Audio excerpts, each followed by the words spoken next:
Welcome to my channel. My name is Rhea, and in this video we're going to talk about polycystic ovarian disorder or syndrome, and we're going to talk about what it is, the insulin resistance associated with it, and towards the end of the video I will also give some lifestyle changes, some tips that might be helpful in managing this condition.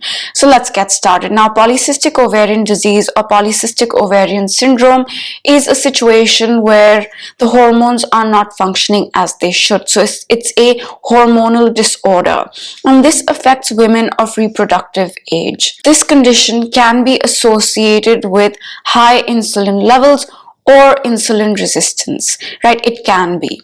It's not necessary, but it can be. And it is accompanied with symptoms such as acne, excessive hair growth, weight gain, infertility, that sort of thing. So in a nutshell, that's what polycystic ovarian disease or polycystic ovarian syndrome is. Now in this video, I'd like to focus on some tips that one can do, some simple tips, some simple lifestyle changes that can be done in order to manage this condition a little bit better. Now, the first thing I'd like to mention is fasting. Right now, nothing too strenuous. A simple overnight fast, a 12-hour fast can be helpful. And the reason I say this is because, like I mentioned, PCOD can be accompanied with high insulin or insulin resistance.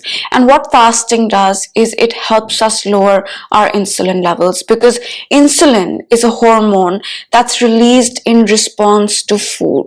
That's an oversimplification, but that is the most important function of insulin, that it's released in response to the food we consume to shuttle the energy inside our cells, right? So it's this hormone that takes up the energy and tries to put it in the cell. So every time we eat, we release a certain amount of insulin, and how much insulin is released is dependent on what we consume. In order to keep our insulin levels low or to lower them, the first tip I'd like to give is fasting. A simple overnight fast. You can have your dinner at 8 p.m. and breakfast at 8 a.m. That's 12 hours, right? So that's the first tip, and this will help lower insulin levels, which is associated with PCOD or PCOS.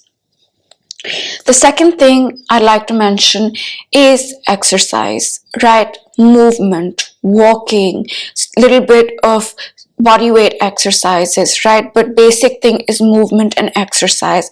And again, the point being that this can help manage insulin levels as well. Exercise can make us more insulin sensitive, right? Which means we can use insulin more effectively, which in a way is opposite of insulin resistance, which is what PCOD can be accompanied with. So exercise can really help. This can include movement such as walking, some strength training, some body weight exercises, but exercises in general. The third thing I'd like to mention is that if you're suffering from this condition, it's best to avoid processed foods, right? Even if you're not, it's best to avoid processed foods. And the reason is simple. Processed foods have a lot of artificial ingredients, right? They have a lot of colors, they have a lot of preservatives, they have a lot of chemicals and additives, and we don't really know how they are impacting us completely, right? So it's best to avoid these. Also, processed foods can be accompanied with a lot of sugar and a lot of unhealthy fats. So it's best to steer clear of processed foods, especially when you're trying to manage PCOS, PCOD with lifestyle.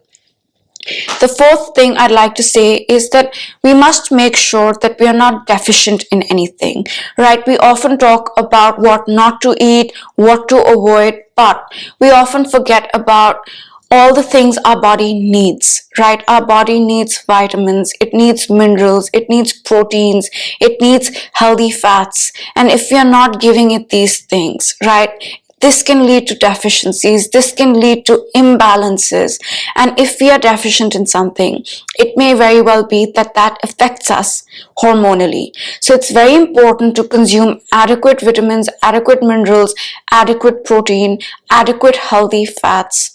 The fifth tip I'd like to talk about is that we might want to replace our simple carbohydrates with complex carbohydrates, right? Simple carbohydrates are things like white bread, white rice, white potatoes. So those are simple carbs. We want to replace them with complex carbohydrates. Complex carbohydrates are things like brown rice, sweet potatoes, right? Vegetables. And the reason we want to do that is because complex carbohydrates don't lead to that rapid increase in blood glucose, right? So we'll maybe have that sweet potato and we'll see our blood sugar go up in a stable way, right? So that's good for us. So we want to replace simple carbs with complex carbs. The next tip I'd like to give is specific to a certain situations, and I say that because if you're consuming dairy that is commercial, that is not hormone free, then it's best to replace it with dairy that is hormone free. Or if that's not available where you live, then maybe just stopping it is a better idea. Now, especially things like milk, it's best avoided, right? Milk is best avoided in under most situations. But if you're consuming things like Greek yogurt and a little bit of cheese, that sort of thing, then it's best to go for sources that are hormone free. Because when we consume dairy that is loaded with hormones, that can interact with us and influence our hormones as well.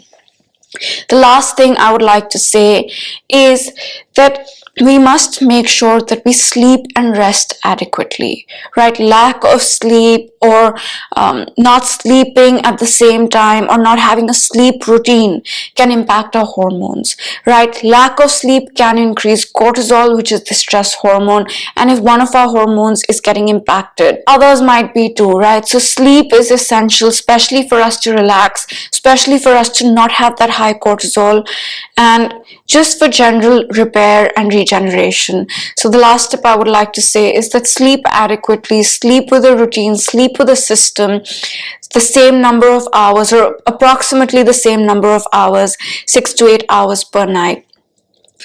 It's best to avoid lack of sleep, right? If you're living on maybe 4 hours of sleep and 10 cups of coffee, then that might not be the healthiest thing. So these were the few tips that I wanted to give in this video. I hope you enjoyed it. I hope it was useful in some way. And if it was, do like the video. That helps my channel, and do subscribe to it. That also helps my channel. So now I will see you next time. Have a great day. Bye.